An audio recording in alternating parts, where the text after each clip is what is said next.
Welcome to the Fear and Greed Afternoon Report for Tuesday, the 8th of November, 2022. I'm Michael Thompson. Every afternoon, we've got the 5 stories that happened today that you need to know about, so let's jump into it. Story number 1, Australian shares closed higher today. The S&P ASX 200 lifted 0.4% to 6,959 points. Mineral Resources was the biggest large cap gainer, up nearly 5%, while Pilbara Minerals lifted 4.4%. Those gains were on the back of some bullish price forecasts for lithium from an analyst. The Lottery Corporation jumped nearly 4% after outlining plans to lift the price of Powerball tickets. It was spun out of Tabcorp earlier this year and says it's lifted revenue 11% for the first few months of 2023.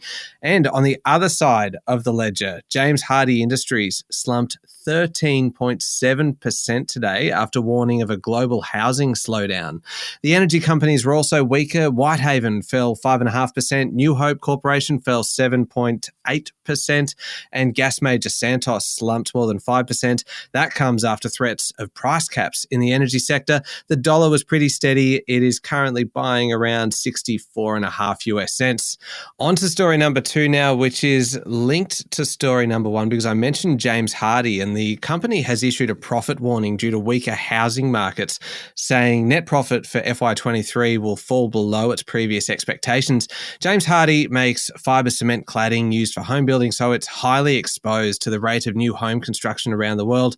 It says profit after tax for the half year to September rose 22% to $300 million US, but it has warned the reductions in home building activity amid macroeconomic disruption and rising inflation means that it is starting to see softening volumes across its operations.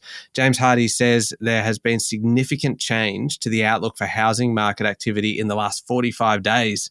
Story number 3, Treasury has given the government the go-ahead to intervene in energy markets. A statement read to Senate estimates on behalf of Treasury Secretary Stephen Kennedy today said increases in coal and gas prices caused by the war in Ukraine were important enough to, quote, bring into scope government intervention. Now, that doesn't actually mean that it's going to happen, but it does represent a pretty major shift for the Conservative Treasury Department, which would normally be expected to argue for leaving things to market forces.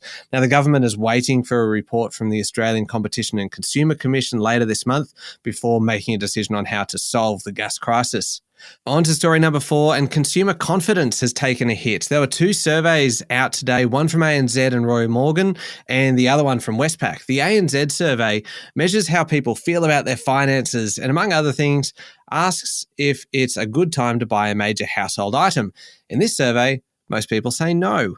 Westpac's survey also shows sentiment continues to plumb historic lows. Worryingly, about 40% of people plan to cut back Christmas spending, which is the highest proportion since Westpac started asking the question in its monthly survey way back in 2009. Finally, story number 5 today, voting in the US midterm elections is about to get underway tonight. Pundits say the Republicans should win a comfortable majority in the House and a slim majority in the Senate. That would give them the ability to put a stop to President Joe Biden's legislative agenda for the next 2 years. It may also see the Republicans investigate and possibly impeach Joe Biden and block any Supreme Court nomination. So we will see how this plays out over the next couple of days. That's it for the afternoon report for Tuesday, the 8th of November, 2022. Adam Lang and I will be back tomorrow morning for the Wednesday edition of Fear and Greed. I'm Michael Thompson. Enjoy your evening.